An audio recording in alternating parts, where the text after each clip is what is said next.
In a challenge to President Vladimir Putin on his 65th birthday, protesters rallied across Russia on Saturday, heeding opposition leader Alexei Navalny's call to pressure authorities into letting him enter the presidential race. Police allowed demonstrators in Moscow to rally near the Kremlin in an apparent desire to avoid marring Putin's birthday with a crackdown. A bigger rally in St. Petersburg, Putin's hometown, was disbanded by police after protesters blocked traffic and attempted to break through police cordons.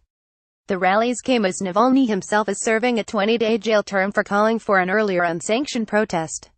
In Moscow, several hundred protesters, most of them students, gathered on downtown Pushkinskaya Square, waving Russian flags and chanting "Russia will be free and let Navalny run." Riot police officers detain a protester during a rally in St. Petersburg on Vladimir Putin's birthday. Police warned them that the rally wasn't sanctioned and urged them to disperse, but let the protest continue for hours without trying to break it up. Mostly teenage protesters later walked down Moscow's Tverskaya Street toward the Kremlin, shouting "Putin, go away and future without Putin."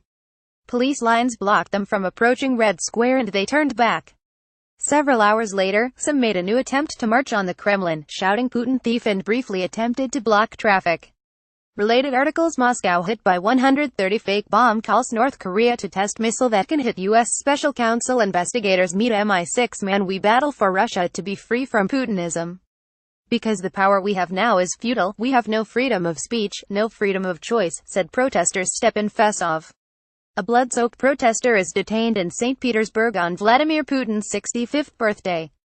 The authorities' decision to refrain from breaking up the Moscow protest contrasted with a more forceful response to previous Moscow rallies called by Navalny, when police detained more than 1,000 demonstrators. Police also didn't intervene at first with a bigger unsanctioned rally in St. Petersburg, where nearly 2,000 gathered at Marsovo Pole Park and then marched across the city chanting "Russia without Putin" and "Putin, retire." Shortly after, police broke up the demonstration, detaining nearly 40 after some tried to break through police lines. Police said those detained were released and will face fines for blocking traffic. A protest in Putin's hometown was disbanded after demonstrators blocked traffic and attempted to break through police cordons. A PON detainee, Marina Bukina, said she was injured in the head when a police officer hit her with a club. After the St. Petersburg march was disbanded, several hundred protesters continued rallying for hours at the downtown Vostania Square as police stood by without intervening. "Putin has been in charge since I was born," said Dmitry Samokin, an 18-year-old protester in St. Petersburg. "The country is mired in stagnation and I want to see changes." Navalny's headquarters called protests in 80 cities. Most were not sanctioned by authorities, but police largely refrained from dispersing the rallies that drew from a few dozen to a few hundred people. The Siberian city of Yakutsk saw a tough police response, with a few dozen demonstrators reportedly detained. Riot police officers blocked protesters with Russian flags during a rally in Moscow on Vladimir Putin's birthday. Navalny has declared his intention to run for president in the March 2018 election, even though a criminal conviction that he calls politically motivated bars him from running. The 41-year-old anti-corruption crusader has organized waves of protests this year, raising the pressure on the Kremlin. Putin hasn't yet announced whether he would seek re-election, but he's widely expected to run. With his current approval ratings topping 80%, he is set to easily win another 6-year term in a race against torpid veterans of past election campaigns, like Communist Party chief Gennady Zyuganov. Navalny argues that the high level of support for Putin comes from the lack of real political competition and urged supporters to help him get registered. Putin's 86% approval rating exists in a political vacuum, he said.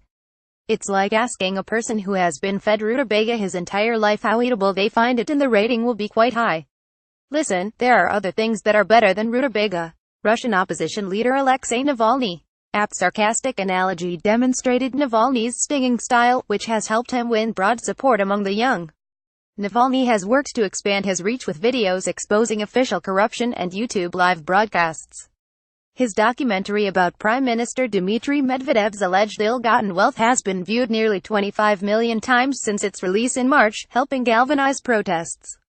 Following Navalny's call, tens of thousands took to the streets in dozens of cities and towns across Russia in March and June in the biggest show of defiance since the 20,112,012 anti-government protests.